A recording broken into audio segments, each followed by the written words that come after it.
everybody, welcome back to another video, nigga. Hey, it's the Green Beret, who was a secret spy for Russia. Let's get straight into it. The secretive world of espionage. The story of Peter Debbins is an interesting enigma. Starting as a Minnesota University student with aspirations of positive change, he eventually evolved into a spy working against his own country. Peter Debbins was born in 1975 and raised in Minnesota. Despite his Midwestern birth, Debbins developed an interest in Russia, partly due to his mother's heritage.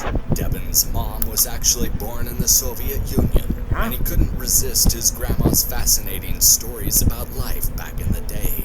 So, he decided to dive into international relations and the Russian language, all in a bid to get in touch with his family's roots.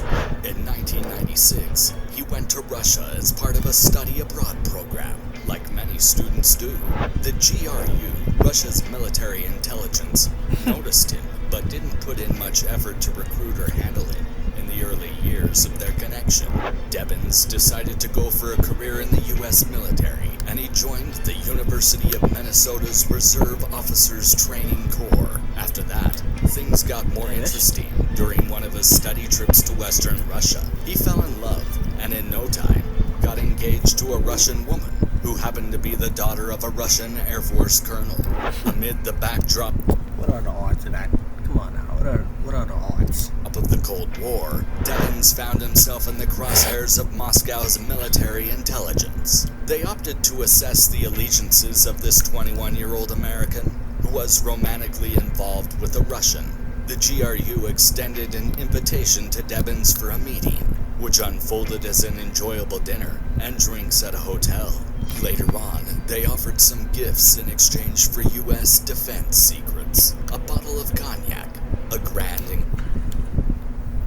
Hold on, let me see what cash, this is. and even a full Russian military uniform. If Debbins ever found him, It's no way you sell them out for that. It's no way. You can knock some more. It's no way. It's no way, that's it? himself in a pinch and needed to reach his handlers urgently, all he had to do was to send a postcard under his new code name, which was Ikhar Lesnikov, along with the message Happy Victory Day or Happy Mother's Day.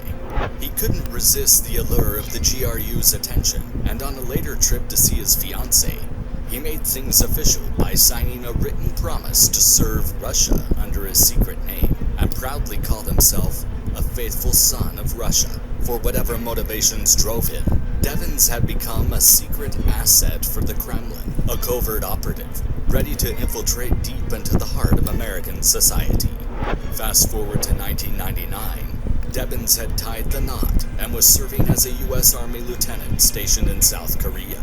He was feeding Russia information about his mission, his unit size, and their gear. But his handlers weren't content. The GRU urged him to set his sights higher. In just 5 years, Debbins had risen through the ranks to become a captain within the U.S. Special Forces, part of the legendary Green Beret community. His current posting now in Germany, where he had access to some seriously classified information. However, he made a grave mistake. Debbins messed up when he brought his wife along on a mission to Azerbaijan, a former Soviet country. To make matters worse, he let his wife use his official U.S. government phone. These security slip-ups got him an honorable discharge in 2005. Fuming over how his military career had gone sour, Nah, not before I was born. I mean, it's only, yeah, but still. Debbins spilled the beans to the Russian intelligence about what the Green Berets were up to in Europe. He not only spilled operational secrets, but also dished out names, pointing out special ops soldiers who had useful info and those who might be on Russia's side. This betrayal left his U.S. comrades in disbelief. Whether Debbins turned his back on his country due to anger, a desire for revenge, or simply his affection for Russia, which in the world of spies often involves a mix of motives. He was no longer interested in discussing ideology. At this stage, money was what he craved. He went to the GRU and proposed setting up a business deal in Russia, But his handlers had a different plan in mind. They wanted Devins to cozy up to Washington's intelligence service as a private contractor. Oddly enough, the U.S. court documents only go as far as the 15 years leading up to January 2011, even though Devins went on to have quite an impressive run in the private intelligence world. He had top-secret clearance from at least 2014 to 2019. He always made sure he was in a prime position to offer first-hand knowledge on a wide range of subjects, from signals intelligence and chemical and biological weapons to nuclear weapons. He spent 4 years as a defense contractor, where he was involved in developing a cyber platform for Army counterintelligence. Along the way, he also worked as an analyst at the National... That's actually that nigga right there.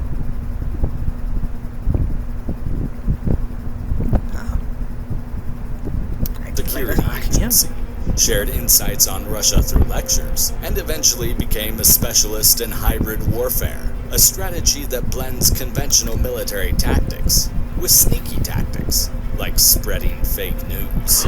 Devins' downfall occurred due to a blunder he made during a routine interview and polygraph test for the renewal of his security clearance in 2019. Afterwards, he admitted to espionage activities during his whole time in the U.S. military.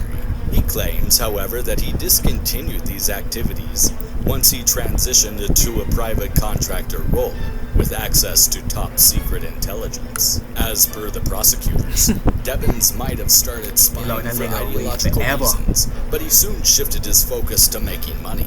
Devins willingly put his country's security and the safety of his teammates on the line, all in the name of cash. Make an example of that nigga. Hang him. Grudge. On November 18th, 2020, Devins entered a guilty plea in federal court in Alexandria, Virginia, acknowledging 1 count of conspiracy to commit espionage, an offense that could result in a maximum penalty of life imprisonment. When looking back on his decisions, Devins admitted to U.S. prosecutors that he had this big idea of being a savior in Russia, thinking it could help free them from their harsh government. So he was pretty chuffed when they reached out to him. In May 2021, Devins found himself sentenced to over 15 years in prison after a 25-year journey that encompassed being a Green Beret officer, a private contractor, and Kremlin spy with a hand in shaping U.S. security. But let us know what you think in the comment section below. If you found this content entertaining or helpful, don't forget to give it a thumbs up and consider subscribing for more content like this. And thanks. Alright, that's it for the video, nigga. Hope y'all niggas enjoy. And that, peace out. See y'all niggas in the next one. No kizzy, nigga.